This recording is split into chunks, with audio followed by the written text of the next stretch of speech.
Decisions. What does that really mean? Good morning, everybody. So today we're talking about getting the heebie-jeebies at Walmart. When to leave and when to stay. She's so tired, isn't she?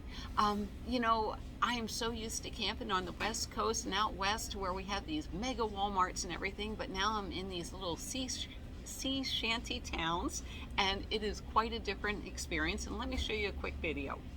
All right, this was not my favorite place at first. Why? Because it's a strip mall. See, it's not a standalone Walmart business. Not used to it. Not a lot of cars in the parking lot. True, it's 7:30 in the morning, but not used to it. They weren't putting up stuff in the middle of the night. Not used to it. Because if they're restocking the shelves at 10, 11 o'clock at night, that means they have employees off to the side, so there's more cars in the parking lot. And then down here, we have the diesel trucks, which that's okay. But they have these ferocious little signs that say, don't you even think about parking here. Let me see if I can find it. There's one of the signs, but they have them all over. So there was a lot of reasons why I didn't want to park at this parking lot, but it turned out okay. So do I get the heebie-jeebies at Walmart? Of course I do. Okay, but there's two different types of heebie-jeebies. All right, the first heebie-jeebie is, the hairs on the back of your neck go up. There's something wrong. If you're in danger, leave. Never stay. If you feel like you're in danger, if it just doesn't look right, if it doesn't feel right, leave. And I've had to do that twice so far this month. It's just, maybe it's loud music in the parking lot.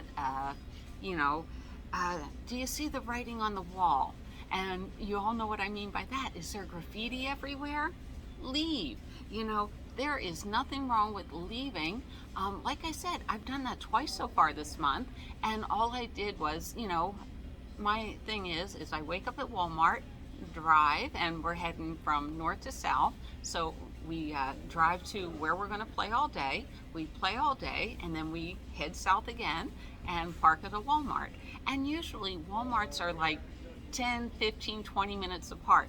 So if I get to the first Walmart on RV parking and it just doesn't look right or it doesn't feel right, I pull up RV parking and I head down the road again. There is no shame in that, nothing wrong with that. You take care of yourself first. But there's the other type of heebie-jeebies. So the other type of heebie-jeebies is, I'm so used to, not California Walmarts, but New Mexico, Utah Walmarts. They're big, sprawling parking lots. And the ones on the East Coast, they're much smaller. Instead of the grocery and the pharmacy door, they only have one door that leads in. They're about half the size of a normal Midwest Walmart out here in these little sea shanty towns. So that's one thing. The other night I stayed in one that was in a strip mall. Now, I've been to ones at strip malls, when I do Pennsylvania, and they will have signs and they have police going around looking for people doing what I'm doing and everything, which is, silly, but they do. So, when I was at the strip mall one, I looked and it's like, I don't think they've really had any signs. It said no semi-tractor parking. Well, I'm clear on that one.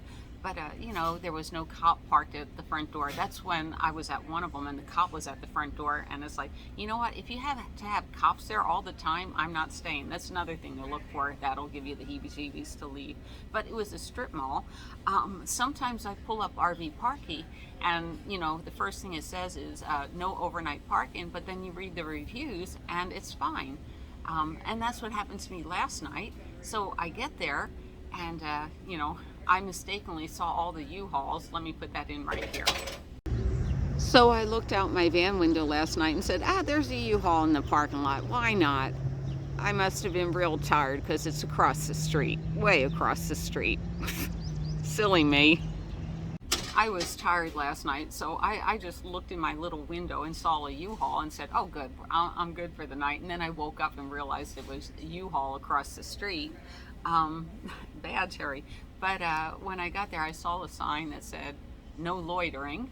And I'm like, am I loitering? But I go in and, little things freak me out. Like, I like going to a Walmart that have RVs in their parking lot. That's one key indicator. Because if you go in and ask and say, hey, is it okay if I sleep in my car in your parking lot? Chances are they're going to say no.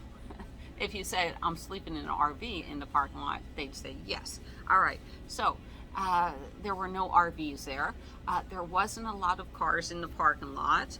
And the other thing is, when I go in at a normal Walmart, they have pallets all over the floor. That lets me know that they're going to be stocking shelves all night. There were none of these signs. So did I camp there last night? You bet I did. Of course I did. I was slightly worried that I'd get the knock at the door, but I think I parked over where the employees are, and you know how I like my little privacy thing, and it was semi-dark, but I felt the neighborhood was really, really safe. Yeah.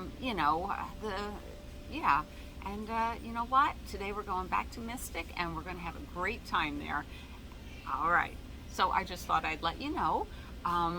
You got to decide what kind of heebie-jeebies they are, whether your life is in danger, leave, and or whether it's just you. And if it's just you, do something to calm your nerves. Like I said, nobody has really ever been arrested for sleeping at night in their car. The cops will just tell you to move it along.